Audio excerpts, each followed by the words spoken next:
Dear Excellency Andres Smith Serrano, dear President Mustafa Yazil, lieber Herr Direktor Savanci, dear Mrs. Lagandi, esteemed fellow panelists, esteemed audience, friends.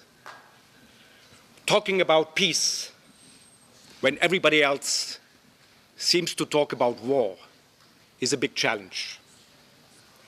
Geneva is such a peaceful place, and it is in the very center of Europe, which after two devastating wars managed to overcome distrust among its peoples and build a lasting order of peace. But many Europeans ask themselves, can Europe remain an island of peace when there is war all around them? The answer is probably no.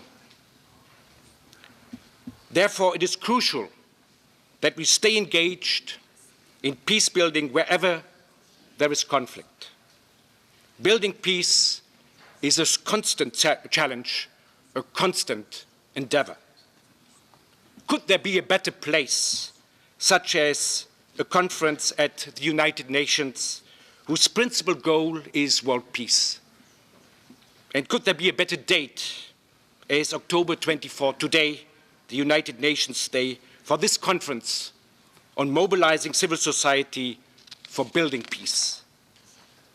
Since the end of the Cold War, civil society has emerged as an accepted key actor in peace-building theories, and even more so in policy discourses and in the practice of peace-building.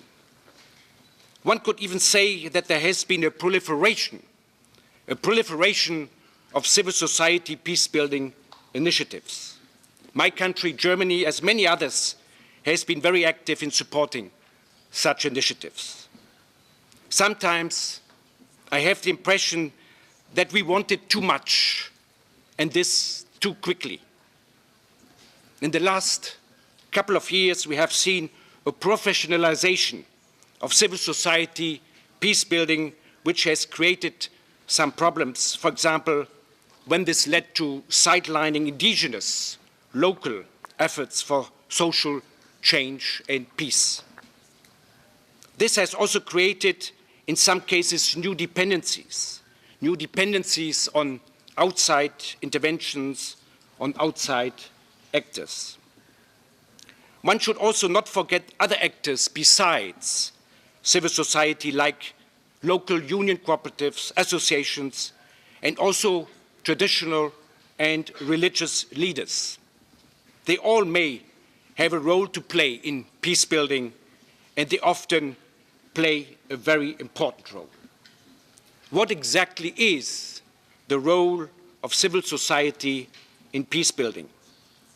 Important research on this has been done in this city of Geneva, in the Center on Conflict Development and Peace Building by my fellow countrywoman Tanja Paffenholz.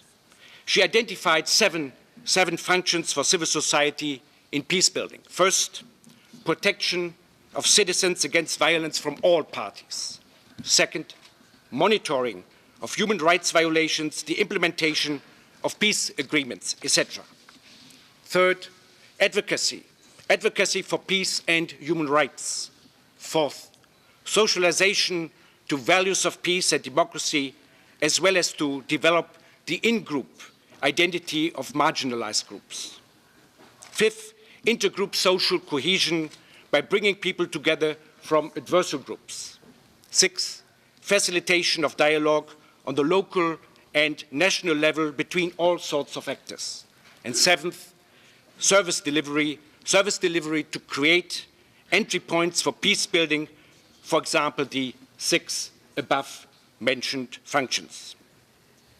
There is clear evidence that civil society can play an important role in peace building. But one has also to acknowledge that the impetus for peace building comes in most cases from political actors and the conflict parties themselves. These are sometimes pushed by strong regional actors, for example, the European Union on the Balkans, or India in South Asia or the South African Republic in the southern part of Africa. Nevertheless, the supportive role played by civil society can make a difference when performed in an effective way at the optimal time. Civil society actors have contributed in many cases and in many places effectively to the reduction of violence, to the negotiation of settlements, and the facilitation of peace in post-conflict environments. The relevance of the before-mentioned 7 functions of civil society in peace building will rise tremendously during the different phases of conflict. The effectiveness of activities of civil society actors also vary substantially. Civil society is particularly effective in protection, in monitoring, in advocacy, and in facilitation related activities. It is also very important to recognize other contextual factors that may limit or strengthen civil society's ability to fulfill peace-building functions, its peace-building role. Important contextual factors include the behavior of the state, the level of violence, the role of the media, the composition of the civil society itself, and the involvement of external actors and donors. What does this mean in practical terms? It means that in every case of conflict, you have to pay attention to the relevant functions for peace building during the respective phase of conflict to strengthen their effectiveness. But also the important contextual factors have to be addressed. One of these factors is religion. How does religion relate to civil society is one of the crucial questions. And how does civil society relate to religion?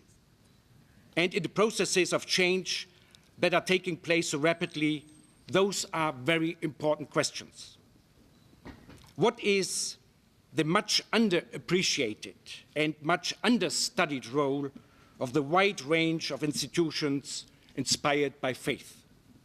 Religion is often not seen as centrally as it should be. The respect of human rights, the respect of the human right of freedom of religion and freedom of belief is crucial for peace building and crucial for sustaining peace. It's good that the relationship between freedom of religion and building and sustaining peace is being explored today at the first panel. When I took over my office as Special Representative of the German government for dialogue among civilizations more than 4 years ago, I organized a conference together with the UN Alliance of Civilizations and Deutsche Welle about the role of the media in today's world. The title of the conference was "The Media, Facilitator or Troublemaker in the Dialogue Among Civilizations." I believe in today's globalized world, we need to rethink the ethics of journalism. I'm looking forward to what conclusions today's panel on peace and journalism will come up with. And finally, if peace should last, it has to become part of the culture. A culture of war has to be replaced by a culture of peace. This is not an easy task, and this is definitely not something which happens overnight.